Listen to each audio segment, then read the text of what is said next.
राजस्थान 2019। आर्यन और निधि हनीमून पर बानगढ़ पहुंचते हैं। स्थानीय लोग चेतावनी देते हैं, सूरज ढलते ही किले में मत जाना, वापस नहीं आओगे। लेकिन आर्यन हंसता है, ये सब तो बस कहानियां हैं। रात 9 बजे दोनों छुपकर किले में घुस जाते हैं। अंदर घुसते ही एक कोने में उन्हें एक पुरानी डायरी मिलती है। निधि डायरी उठाती है और लिखा होता है, ये खोलने के बाद पीछे मत मुड़ना। आगे का पार्ट देखने के लिए सब्सक्राइब करें।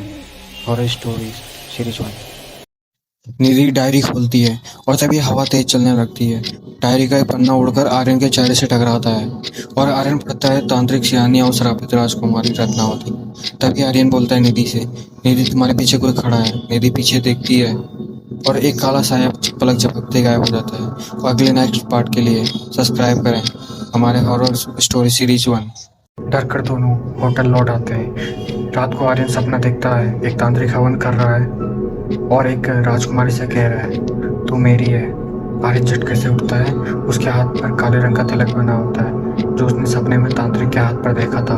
और आर्यन बोलता है, ये सपना नहीं था, कुछ अंदर घुस गया है। अगला पार्ट देखने के लिए सब्सक्राइब करें। सुबह निधि के हाथ पर भी कुछ नाखूनों के पुराने निशान उभर आते हैं। वो कहती है, मुझे ऐसा लग रहा है जैसे कोई मुझे देख रहा हो। वो आईने में देखती है और उसका रिफ्लेक्शन उससे घूर रहा होता है। निधि डर के चीख पड़ती है, आर्यन वो मैं नहीं हूँ। क्या आईने में उसका प्रतिबिंब धीरे धीरे मुस्कुरा रहा था, लेकिन असली निधि रो रही थी। क्या हो सकता है असली सच, जानने के लिए सब्सक्राइब करें और स्टोरी सीरीज 1। तब आर्यन एक तांत्रिक के पास जाता है और तांत्रिक कहता है, उसके अंदर एक रत्नावती की आत्मा घुस चुकी है, उसका शरीर अब उसी का मंदिर है। तब निधि हवा में उड़ जाती है, आंखें पूरी काली और बोलती है, मैं वापस आ गई हूँ। उसकी आवाज़ एक साथ 3 औरतों की तरफ गूंजती है, बिखरी हुई, डरावनी। और फिर अगला पार्ट देखने के लिए सब्सक्राइब करें हमारे। तांत्रिक बताता है, श्राप तोड़ने के लिए आर्यन को वापस भानगढ़ जाना होगा, उसी जगह जहाँ डायरी मिली थी। आर्यन मंत्रों के साथ फोर्ट में वापस जाता है। अंदर से आवाज़ आती है, तो आया है मुझे आज़ाद करने या उसके लिए मरने।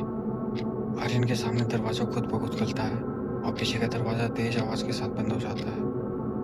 क्या होता है आगे, सब्सक्राइब कीजिए हॉरर स्टोरीज सीरीज 1। आर्यन जाप करता है, रत्नावती की आत्मा चीखती है, पूरी रात किला कांपता है। सुबह तांत्रिक कहता है, निधि ठीक है। लेकिन आर्यन कभी वापस नहीं लौट पाया। एक गार्ड बताता है, सुबह सुबह की किले में एक लाश मिली थी, पर उसका चेहरा पूरी तरह जला हुआ था, जैसे किसी ने उसकी पहचान ही मिटा दी हो। क्या हो सकता है सच, सब्सक्राइब कीजिए हमारे हॉरर स्टोरी सीरीज 1।